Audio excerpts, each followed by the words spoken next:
s'appelle Bruno Spengler, ce natif de Schiltigheim est allé défier les pilotes allemands. Il en revient champion de DTM. Bruno, ravi de t'accueillir sur Alsace 20. Natif de Schiltigheim, tu es français ? Ouais, je suis né à Schiltigheim en fait, mais je suis pas français, j'ai nationalité canadienne parce que j'ai fait toute mon enfance là-bas, au Québec, avec mes parents, et c'est pour ça que je cours sous les couleurs du Canada. Je t'avais rencontré il y a une dizaine d'années sur la piste de Biesheim, tu faisais du karting. C'est comme ça que tu as commencé le sport auto. Oui, j'ai commencé à Biesheim avec d'ailleurs Alain Ribager. C'est lui qui m'a un peu découvert, on va dire, les premiers essais que j'ai fait là-bas quand j'étais tout petit. J'y connaissais rien au karting, rien. Alors Alain Ribacher, le patron de la piste de Biesheim, racontait que ton père t'avait déposé un jour rapidement sur la piste en disant tu me le gardes quelques heures, j'ai des rendez-vous à faire, et là il t'a entendu tourner. C'était une des premières fois et il y avait visiblement déjà un don.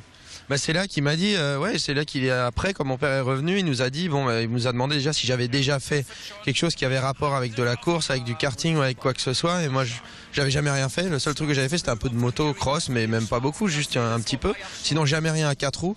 Et puis là, c'est là qu'il a dit là il faut faire quelque chose parce qu'il a déjà un sens de la trajectoire. Apparemment j'avais déjà plus ou moins les bons points de freinage, les bons points de braquage et tout ça, et puis c'est là que ça a commencé. Alors explique-nous ce qu'est le DTM pour ceux qui ne connaîtraient pas. Le DTM, championnat allemand important.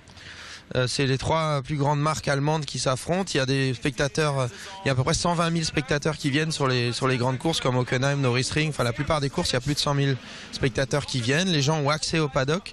Donc il y a beaucoup de gens de la région qui viennent, donc beaucoup de supporters alsaciens. Donc moi je suis né en Alsace aussi. Il y a des dépassements, on se tape un petit peu les portières. Il se passe beaucoup de choses. Et c'est les 3 plus grands constructeurs allemands. Donc pour eux, pour les 3, c'est très important de gagner. Il y a beaucoup de développement de fait. C'est la série de voitures de tourisme la plus développée au monde. Tu étais chez Mercedes jusqu'à présent. Cette année, tu as décidé de signer chez BMW. C'était un pari ? Non, je dirais non, c'était pas un pari à l'aveugle. Je me suis dit tiens, je vais essayer quelque chose, je vais parier, on verra. Ce qui était l'inconnu, c'était à partir de quand, parce que BMW était parti du DTM pendant 20 ans. Donc zéro expérience, le retour sans expérience, et pour moi c'était un nouveau challenge en fait, de développer la voiture, de repartir de zéro avec l'équipe en hiver. C'est quelque chose de très intéressant pour un pilote professionnel, vraiment de partir de zéro avec une nouvelle marque comme ça, et c'était ça mon challenge en fait. Et cette année c'est le carton plein, pilote, c'est toi le champion, championnat pour l'équipe également, vous avez à peu près tout raflé. État d'esprit dans la dernière course, puisque ça s'est joué dans la dernière course, tu remportes finalement le championnat pour 4 points. On est comment dans la voiture quand il reste 4-5 tours et qu'on peut être titré? Déjà, les 10 derniers tours, ils étaient quand même assez costauds, on va dire, parce que ce qu'il faisait derrière moi, pas fait, quand il y avait le moment de drapeau jaune, il a pris beaucoup de temps sous drapeau jaune, il a continué d'attaquer fort sous drapeau jaune, chose que normalement on n'a pas trop le droit de faire. Normalement il faut quand même faire un peu attention sous drapeau jaune. Ensuite, il est sorti large au premier virage plusieurs fois pour gagner beaucoup de temps, et ça pareil, on n'avait pas le droit de le faire plus de 3 fois, donc il a gagné beaucoup de temps comme ça. Après, à 5 tours de la fin, j'ai vu qu'il commençait à stagner, il remontait plus, je gardais mes 2 secondes d'avance. Donc là, je me suis dit, là, tout est possible, continue. Et j'ai cru toute la course en fait. Et puis naturellement, ce qui est dur dans les 5-6 derniers tours, c'est qu'aussi on commence à entendre des vibrations dans la voiture qu'on n'entend jamais. La voiture elle commence à tirer un peu à gauche alors qu'elle tire pas à gauche.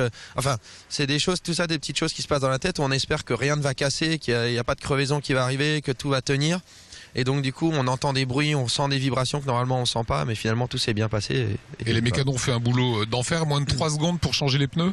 Les mécanos étaient extraordinaires, moins de 3 secondes pour changer les pneus. Faut voir, c'est des roues qui pèsent quand même 25 kilos. Ce qui a été extraordinaire aussi, ça a été leur progression toute l'année, parce que pareil pour eux, les arrêts au stand c'était nouveau, ils avaient jamais fait ça, surtout pas à cette vitesse-là. Donc ils ont dû apprendre toute la saison. Ils ont gagné 1,5 seconde entre la première course et la dernière course, ce qui est extraordinaire. La suite pour toi, ça va être quoi? DTM à nouveau en 2012-2013? DTM à nouveau 2013, ouais. Ça c'est la suite pour moi. Voilà, Bruno Spengler, retenez bien ce nom à suivre l'an prochain en DTM. Merci à toi Bruno.